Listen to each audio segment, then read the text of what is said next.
So you guys continue doing sniper operations. You guys continue going on missions. You support SF. You support others. Lots of really solid missions. And now you're out on another operation. You're patrolling through a village. And again, it's your team that you've been with the whole time. You're following Cash, your boy Cash. And I'm going to go to the book here. Once he was about 10 meters ahead, I turned and took my first step forward. My right foot touched the ground, and a massive orange fireball soared across my face. I didn't hear a sound. For a few seconds, I felt weightless, as if I was suspended in space. The next thing I knew, I was on the ground. My ears, nose, and mouth tasted like mud. And that's when the pain hit. A pain so intense that it completely overwhelmed my body and my silence.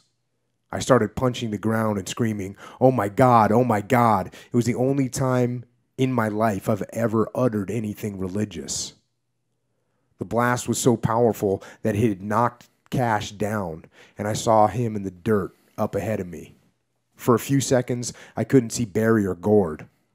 They had probably done what good snipers are supposed to do upon hearing the explosion: run for cover and prepare for an ambush. A few seconds later, once they realized what had happened, they came running back towards me.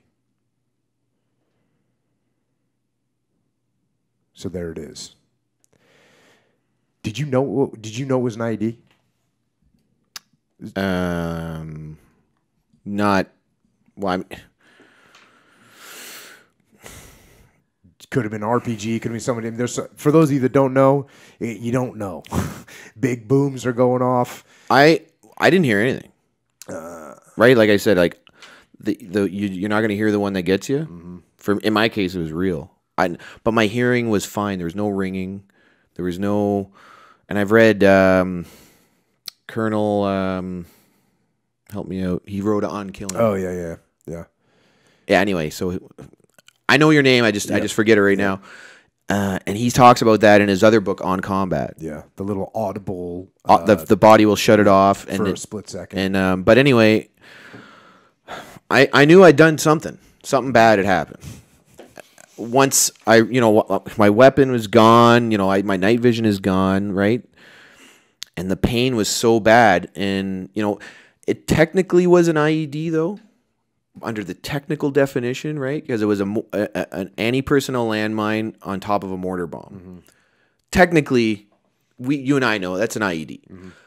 But it's really two conventional munitions put together. And it did exactly what it was supposed to do.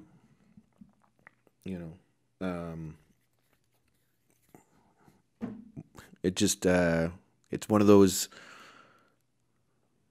things of war where there's no rhyme or reason about who's going to get what or when or where. Because everyone else in your patrol just walked over it. I was the last guy. I remember the first time I was ever getting shot, I was in Humvees, and I'm going over a bridge in Baghdad. And again, this is going back to what you were talking about, like when you don't really know what's combat's like. Yeah.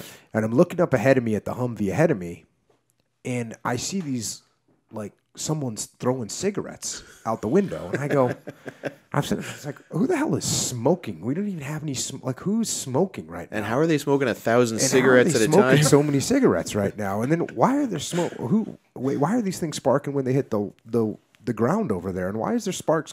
Oh, okay. Newsflash, we're getting shot. We're under effective fire. Yeah.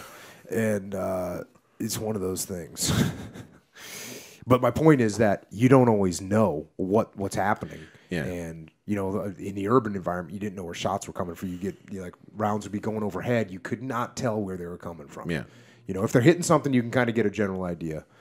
But you don't always know what's happening. And, all right. So now, going back to the book here, my mates were all around me now.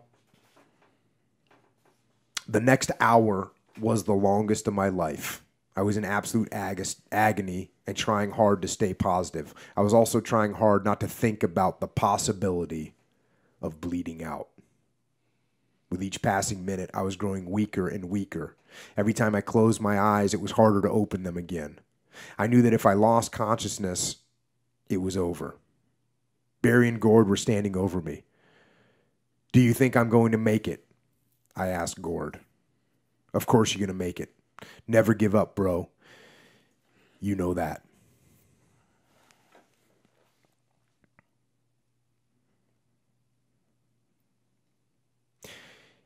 And you guys hadn't been to TCCC? None of us. So for those of you that don't know, there's something called TCCC, Tactical Combat Casualty Care. It's a very short course. Yeah, it's like maybe a week. It's 2 days, maybe 3 days. Because all they teach you is how to keep somebody alive when this stuff happens. That's what the goal is. And it doesn't take a super amount of knowledge. It takes some concepts. Number one, stop the bleeding. But none of your guys had been to it, but they still saved your life. I mean, between Barry, Gord, and I, and like we're all experienced operators, right? And we still have enough first aid training. Mm-hmm. The first thing they did is slap the tourniquets on. There you go. At the arteries and my thighs, and then they did their best from there. And we're snipers. We're not medics, and we don't bring, as awesome as medics are, they're kind of in the way when you're on a sneaky mission, That's how we classified our missions, if they were sneaky, or really sneaky. If we were really sneaky, someone was going to have a bad day. Yeah. And this one was a middle sneaky, and we were in a spot where there was no LZ. You're not getting a vehicle in there. And the closest medic was 1,500 meters away on foot at night through an Afghan village. Hours. Took him an hour. The recce platoon, just throwing this out there, they just came. They just didn't even wait for orders. They were just coming. I love those guys. That's why I knew I had to say it. I love those guys. Any one of them that listens, I love those guys. 100%. I'd do anything for them.